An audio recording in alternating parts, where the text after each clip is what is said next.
In autumn, I collect what nature has no use for anymore. I've always squirreled away bits of dead bugs and leaves that I think are neat. When I was in elementary school, I used to pick off the leftover cicada shells I'd find on trees. And I'd hook them into my shirt with their own spiny feet and wear them like a brooch. I haven't really grown out of that. If I still had cicadas in my life, you'd be seeing me rescuing them and collecting their leftovers too. I feel collecting their bits is a good way of bringing the transition of the season into the home, but also inviting death with a gentle touch. The more we can have a relationship with death, the less scary it becomes when we face our own end. Just like the end of summer, October has been marked with more bugs up close and personal for me. This is a fig eater beetle, and they fly around at the end of the summer, and they don't see very well, so they bump into a lot of stuff, and I always find them lying on their backs on the sidewalk in the mornings. This guy I found in the afternoon and brought it home because he's injured. It's injured. It doesn't fly. Found it yesterday, and it hasn't eaten, but its head is looking better than it was yesterday. So they eat fruit, but like soft, mushy fruit. I'm not sure if it's injured or if it's pesticides. I love these guys though. They're so like benevolent, friendly. Decided to eat. I gave it some mango. This is encouraging. I just want to say, usually when I pick up these beetles, it doesn't end well for them. They're dying. And this guy has just gotten better and better. Look at the legs are moving normally. The head has two antennas that are now like sticking out properly. It can actually grip onto me, which it couldn't do when I first had it, and the legs were moving awkwardly. It's starting to stretch its little wings out. Like, I don't know what it went through, but clearly it's just needed some time. Here, you wanna go in there? No? Time to heal and have some nourishment and rest. Hey, buddy. Oh, yeah. See, there's the wing coming out. It wasn't doing that. Do you need water? Here, have some mango. Mango and avocado. Nope, does not want that. It gets really a lot more active when I interact with it though, versus being on its own, just scooting around. It definitely has a will. This makes me so happy. All right, it's flying. Oh, yeah, buddy. Let's go outside.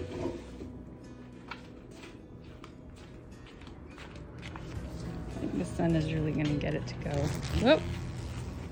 Okay, bye. Some of you probably haven't seen where wax comes from. I started learning about bees through honeylove.org. And the wax comes out on the under portion of their abdomen. It comes out in these little tiny sheets. And wax is made from primarily... Well, that was a surprise, to say the least. And then the Chinese elm tree decided that it needed some attention. Hi, crows. Oh, there's a hawk. That's what they're upset about. A massive branch of the elm tree just fell, and I'm a little blocked in. Luckily, no one's hurt, and I think most of the plants are okay.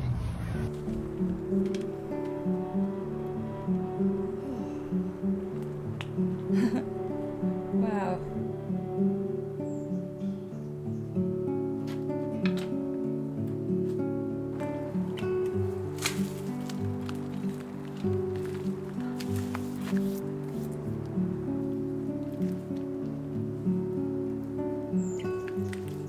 I spent the next 24 hours making logs for my chimenea this winter. I thanked the Chinese elm for her gift of abundance.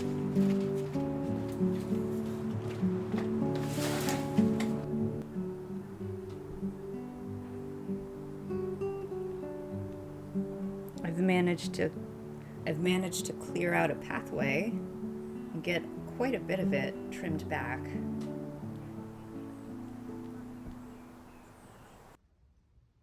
Look, there are 3 that are out.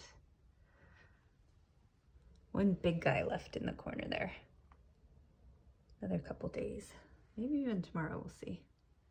So I just found 3 more hornworms in my tomato plant. So I need sticks for them to hang out on. These guys are smaller.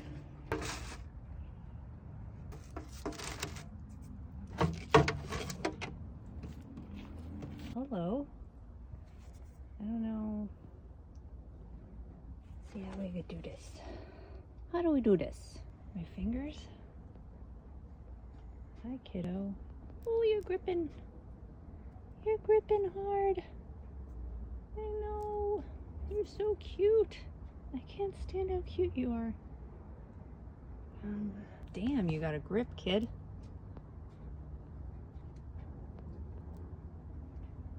Come on.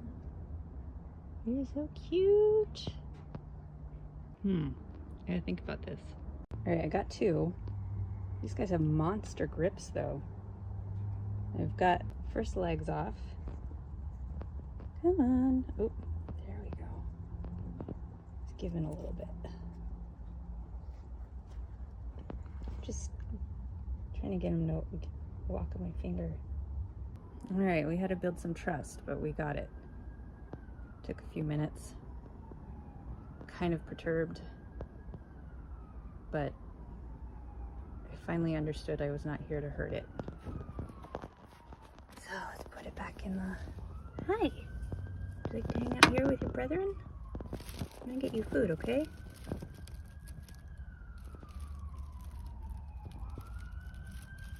There you go. Good job. Wow. This is cool.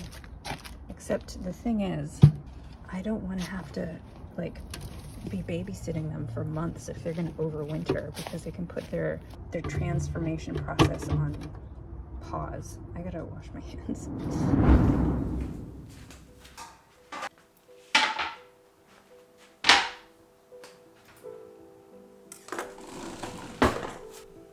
I found this absolutely fantastic recipe for butternut squash lasagna that I'm going to make as I continue talking.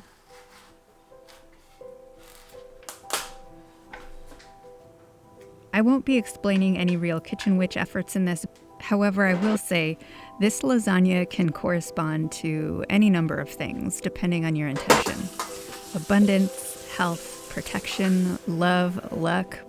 I personally, though, think it naturally lends itself to a spell for health and love myself. You can find a link to the recipe in the description if you want it. Squirrels.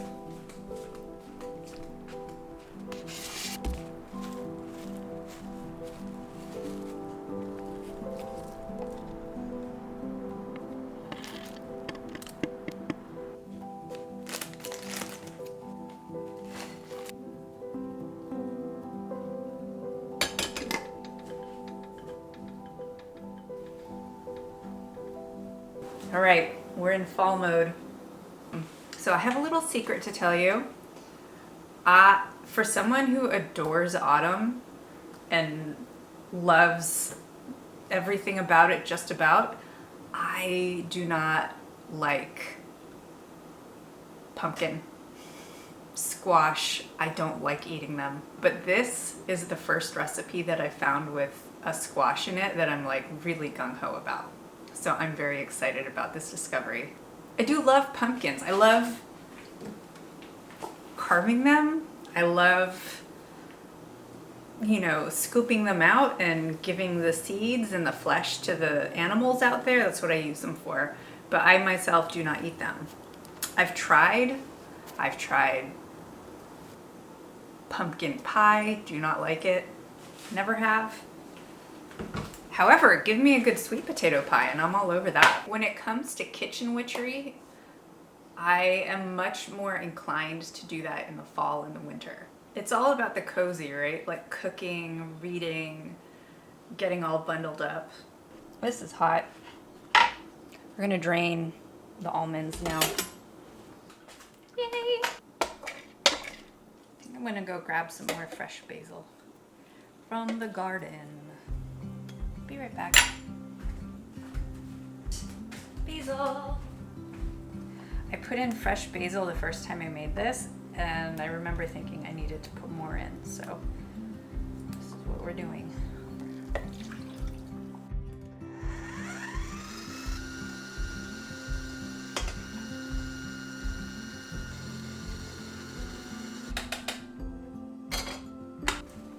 It's good. Oh, that's heavy. Holy smokes, that's heavy.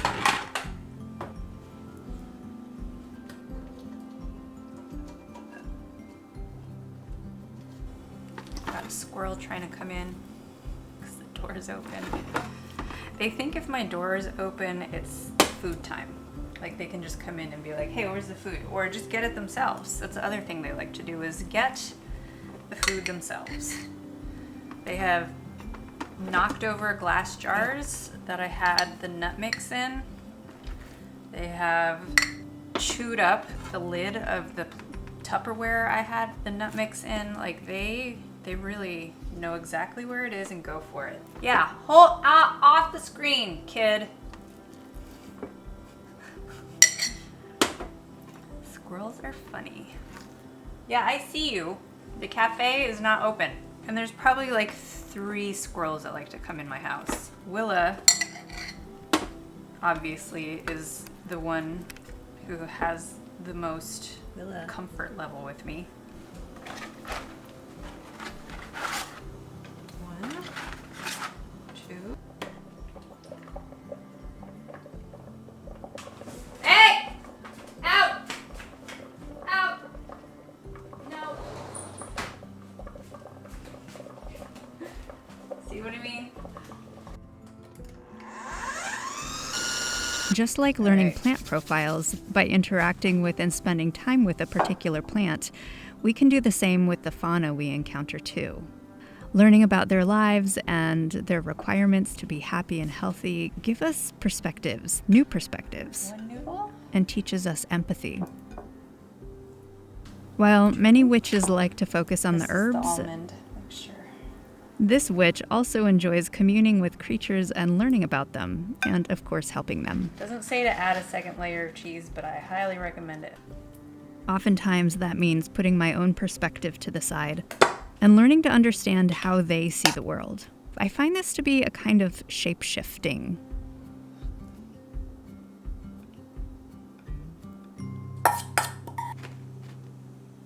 Okay, check it out.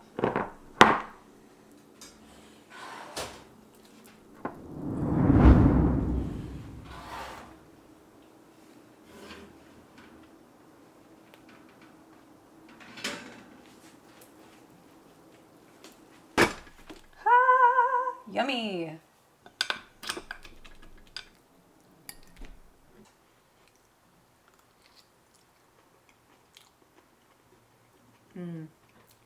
I am also enjoying this book,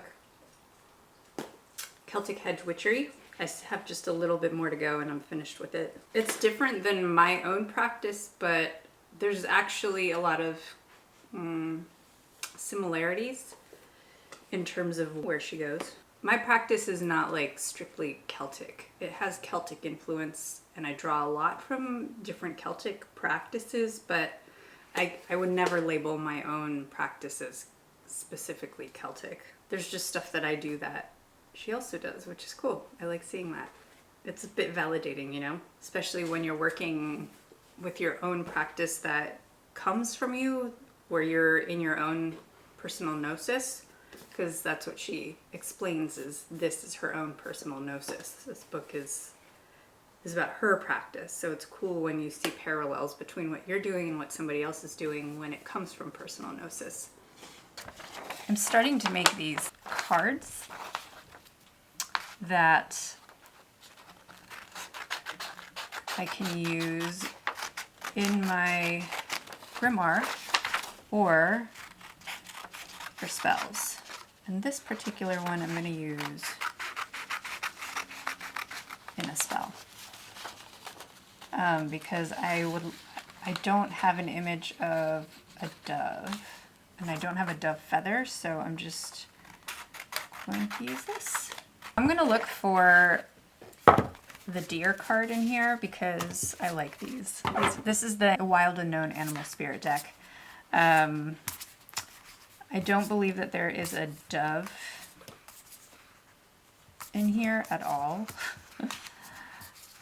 but there is a deer, I know that for sure. Find it and use it in the spell. There it is. Boop!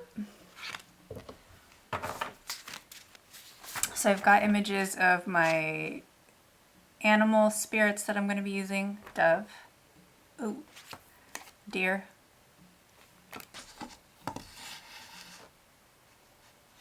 I've got my setup. Yeah, so I'm just prepping to do a spell, and what I'm doing is using a sigil that I created for the community for peace and protection, and I'm going to do a spell to encourage peace and protection. And if you'd like to join in on this spell and do it as well, or use your own spell with the sigil, totally invited. The more we use the sigil, the more powerful it becomes. And you can use it out and about, you can use it on yourself, you can use it on the astral. There are so many ways to use a sigil. So what I'm doing is I'm bringing in deer and dove, upside down dove, using the sigil here, and I've got my herbal ingredients here too.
This spell can be found on my Patreon this month and also in my Etsy shop.